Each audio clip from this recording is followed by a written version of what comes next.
सबसे पहले आपके चैनल के माध्यम से सभी श्रोताओं को सावन की बहुत बहुत ढेर सारी शुभकामनाएं। बाबा विश्वनाथ की इस पावन नगरी में काशी खंडोक्त स्थित 12 ज्योतिर्लिंग की द्वादश ज्योतिर्लिंग की ये शिवपथ यात्रा है, जो कि 26 जुलाई को दिन शनिवार को सुबह 7 बजे से यही गांधीनगर सिगरा से ये यात्रा प्रारंभ होगी। तमाम से जो भी भक्तगण हैं, जो श्रद्धालु हैं, जो भगवान शिव के उपासक हैं, वो सारे लोग हमारे साथ मिल करके ब्रह्म राष्ट्र एकम विश्व महासंघ न्यास के तथा जो भी हमारे काशी के अन्य निवासी हैं, उनके परिवार के हमारे अन्य मित्रगण लोग हैं, सारे लोग शिव पद के इस राह पर ब्रह्म चेतना को आधार मानते हुए उस परम सत्ता परम सृष्टि का आशीर्वाद लेने शिव पद के राह पर हम लोग 12 ज्योतिर्लिंग यात्रा पूर्ण करेंगे।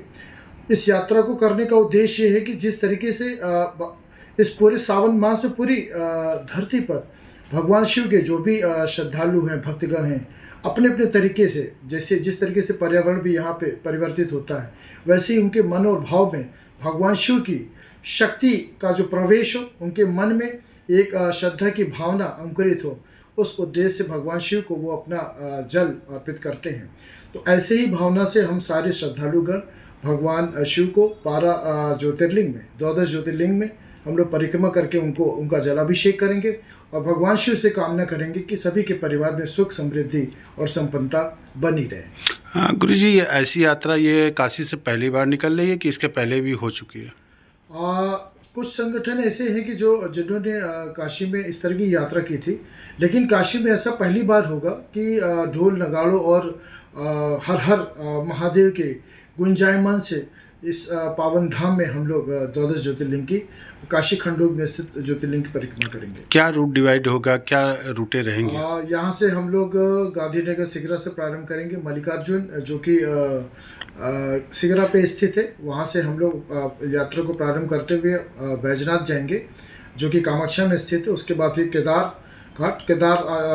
घाट से होते हुए फिर ऐसे ही जितने भी हमारे अन्य ज्योतिर्लिंग है उसकी परिक्रमा करके हम इस यात्रा को अंतिम में हम लोग बाबा विश्वनाथ का ज्योतिर्लिंग का जो काशी का विशेष ज्योतिर्लिंग है, इसका बहुत महत्व है, उसका हम लोग दर्शन पूजन करेंगे। गुरु जी, बात की जाए तो क्या प्रयागराज लेटे हुए हनुमान जी से भी यात्रा चालू होगी?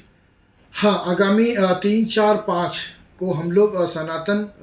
सद्भावना संकल्प पद यात्रा कर रहे हैं, जिसमें तमाम से युवाओं को आकर्षित करने के लिए जो हमारा मुख्य उद्देश्य होगा इस यात्रा में,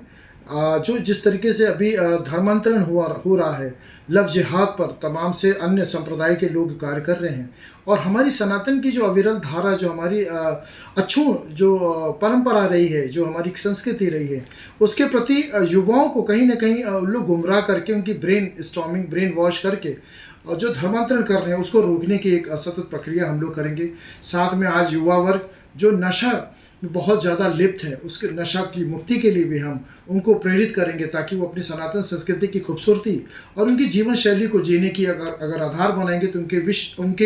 जीने का और उनके कहते हैं ना कि उनके करियर में एक सहायक व्यवस्था साबित होगी। साथ में समरसता का भी भाव हम लोग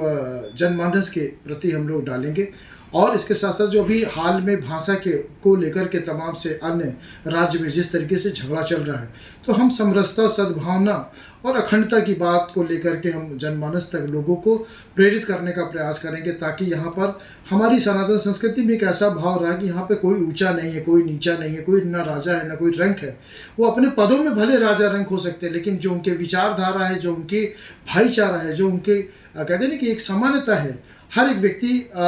अपने भाव से, अपनी भक्ति से ईश्वर को रिझाने का कार्य करता है। यही हमारी सनातन संस्कृति की बड़ी खास बात है। तो ऐसे ही तमाम से उद्देश्यों को लेकर के हम सद्भावना संकल्प पद यात्रा हम लोग आयोजित कर रहे हैं। गुरु जी, कैसे इस यात्रा में लोग जुड़े? कोई कॉन्टैक्ट नंबर या ब्रह्म राष्ट्र एकम का कोई ऐप है जिससे लोग जुड़ पाएं? यहाँ पे एक संपर्क सूत्र है 9919 313222 99313222। ये नंबर है हमारे कार्यालय अधीक्षक वैभव मिश्र जी का।